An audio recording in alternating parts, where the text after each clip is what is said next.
Saudi Arabia, leading the world in water production. Yeah, you heard that right. It kind of makes you do a double take, doesn't it? I mean, we're talking about a country famous for its vast deserts, but today we're going deep on this. Like, how is this even possible? We're diving into an article called, get this, Saudi Arabia's Water Revolution, Turning Deserts into Oasis. Mhm. And let me tell you, it's not just a catchy title. So get ready to explore the ingenuity, the massive hurdles, and yeah, the global impact of what's happening right now in Saudi Arabia.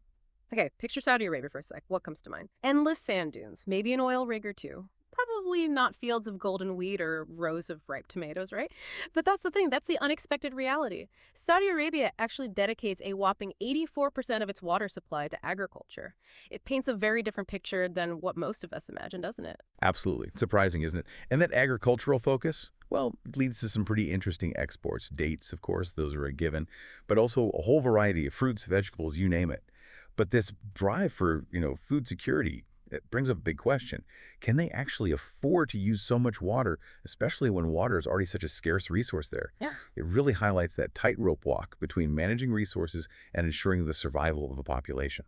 So, how does a country in one of the driest places on Earth, how do they manage to support such huge agricultural demands? Well, that's where their water miracle comes in, desalination. They're taking salt water and on a massive scale, transforming it into fresh water. It's like creating a lifeline in the face of, dwindling groundwater. It's quite remarkable what they've achieved. Saudi Arabia has actually become the world leader in desalinated water production. I mean, that speaks volumes about their commitment to securing their water future, wouldn't you say? But there's always a but, isn't there? This miracle, it doesn't come without its downsides. The biggest one being the reliance on fossil fuels to power the whole process. And of course, that has pretty significant implications for their carbon footprint. Right, it's a trade-off they've been willing to make. And to give you a sense of the sheer scale of this operation, in 2019 alone, they used something like 1.5 million barrels of oil Mhm. per day. Just for desalination. It's massive. It Yeah. really makes you wonder, is this level of output sustainable long term? And there's another layer to this, right? It's not just about the fresh water they're producing. There's also the issue of brine, the salty byproduct that's left over. That's a whole other environmental challenge that often gets overlooked. Yeah, you're right. Brine disposal, it's a growing concern. Think about it. For every liter of desalinated water, they produce about 1.5 liters of this super concentrated salt water. And the easiest solution, dumping it back into the ocean. Well, that can be devastating to marine ecosystems. It just goes to show even solutions can come with their own set of complex issues.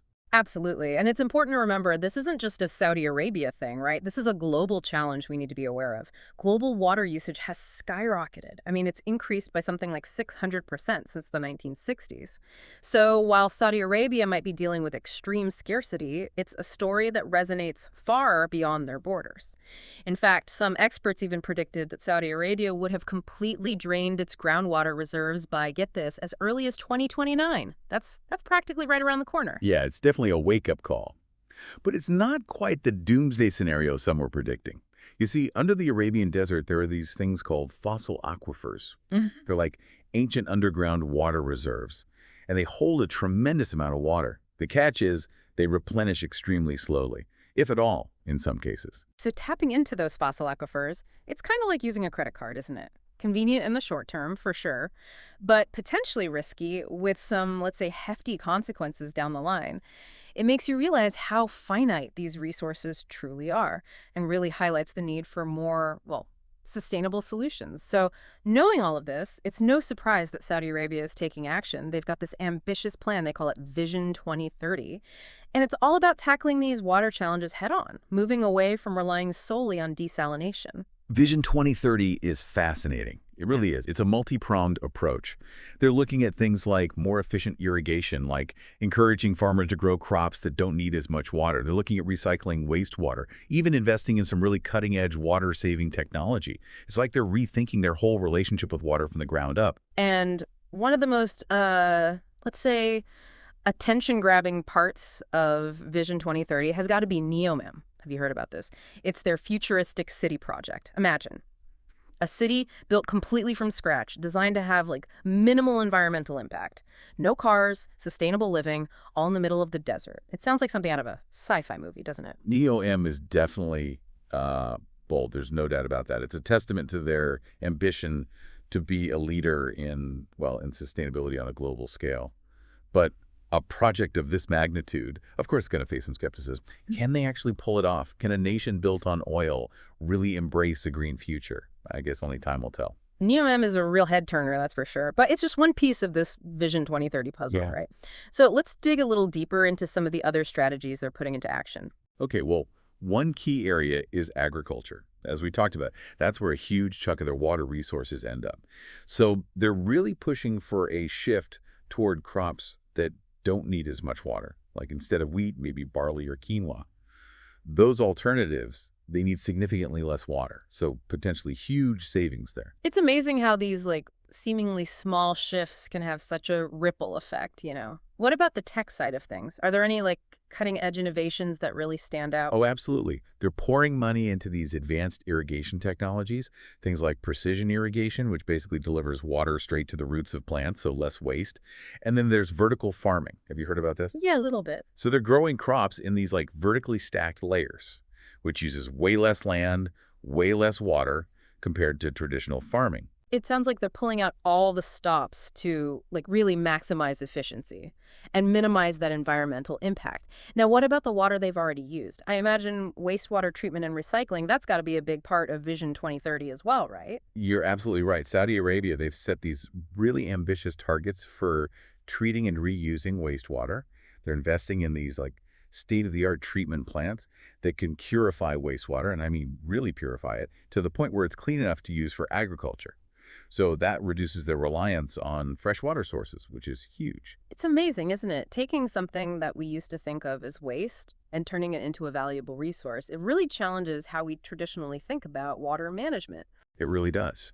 And it gets to the heart of what Vision 2030 is all about. Yeah. It's not just about, finding new sources of water.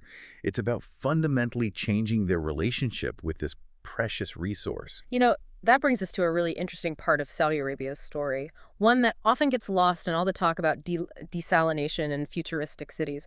Remember those fossil aquifers we talked about earlier? Yeah. Those ancient water reserves, they hold more than just water, you know? They hold clues to a time when Saudi Arabia was a completely different place. It's true. Back in 2014, paleontologists made this incredible discovery on the shores of the Red Sea. Fossilized dinosaur remains. And we're not talking just a couple of bones here. These were from a massive sauropod, those long-necked dinosaurs. Yeah. And these fossils, they dated back, get this, 72 million years, which suggests that this area, now dominated by the desert, was once a lush prehistoric landscape. Dinosaurs in Saudi Arabia. It's kind of hard to wrap your head around that, isn't it? It is. It really makes you think, Environments change, sometimes drastically. And water, or the lack of it, has played a huge role in shaping life on our planet. It's like looking through a window to the distant past, seeing a Saudi Arabia we can barely even imagine today. It really makes you wonder what other secrets are hidden down there in those fossil aquifers. So we've talked about the challenges, the innovations, even got a glimpse into Saudi Arabia's prehistoric past. But as we look ahead, one question looms large. Can they actually pull this off? Can they really transform their relationship with water? Can they become a model for, like, sustainable water management for other water-stressed regions around the world? That is the million-dollar question, isn't it? Vision 2030, it's incredibly ambitious. Only time will tell if they can achieve all their goals. But one thing is for sure. There's a definite sense of urgency driving their efforts. It's a race against time. And it's not just for Saudi Arabia, right? Many regions around the world are facing similar water challenges. And this brings us to another fascinating aspect of their story: their dedication to pushing the boundaries of desalination even further. Oh, absolutely. They're aiming to drastically ramp up their desalination capacity. We're talking a target of 7.5 million cubic meters of water per day by 2027. Wow, 7.5 million. That's their goal. That's a mind-boggling amount of water. But it also raises some questions, right? Like, is large-scale desalination really sustainable in the long run? Exactly, and they're aware of that. So while they're increasing capacity, they're also putting a lot of resources into research and development, looking for ways to make desalination more energy efficient, more environmentally friendly. So it's not just about more desalination, it's about smarter desalination. What are some of the specific innovations they're exploring on that front? It's incredible to think about the sheer scale of innovation happening in this field. What are some of the advancements they're pursuing to make desalination more sustainable? One really exciting area is, well, they're developing these new desalination technologies that are much more energy efficient, especially those powered by renewables. Oh, interesting. Yeah, so imagine desalination plants, but they're running on solar or wind power. Mm, That would significantly reduce their carbon footprint, right? absolutely. That would be a game changer, turning what could be an environmental problem into a much more sustainable solution. Are there any other areas they're targeting for improvement? They're also looking at ways to deal with that brine disposal issue. Right. One promising avenue is brine mining. So instead of just dumping it back into the ocean, they can actually extract valuable minerals from that concentrated saltwater. So turning a waste product into a valuable resource, that's a win-win for sure. It seems like Saudi Arabia is really trying to be at the forefront of all these technological advancements. They are. And, their investment in desalination research, it could have a huge impact, not just for them. It could shape how we approach water management globally, especially in other water-stressed regions. It's amazing how, well, necessity really does breed innovation. It can lead to these breakthroughs that have the potential to help everyone. We've covered a lot of ground in this deep dive, from ancient aquifers to futuristic cities, from the very real challenges of water scarcity to the incredible promise of all this cutting-edge technology. I think one thing's for sure, the story of water in Saudi Arabia is anything but simple. It's complex. It's a story of resilience, of adaptation. This is a nation grappling with a really fundamental challenge and pushing the boundaries of what's possible to, well, to secure its future. And in a lot of ways, it reflects the bigger global story of water, doesn't it? A story that connects every single one of us. It really makes you think. Next time you turn on the tap, take a second to think about the journey that water took to get there. Think about the challenges we face in making sure it's available and the innovations that are shaping its future. Because at the end of the day, the story of water is our story. It's about our relationship with this precious resource and the choices that we make today that will shape the world of tomorrow.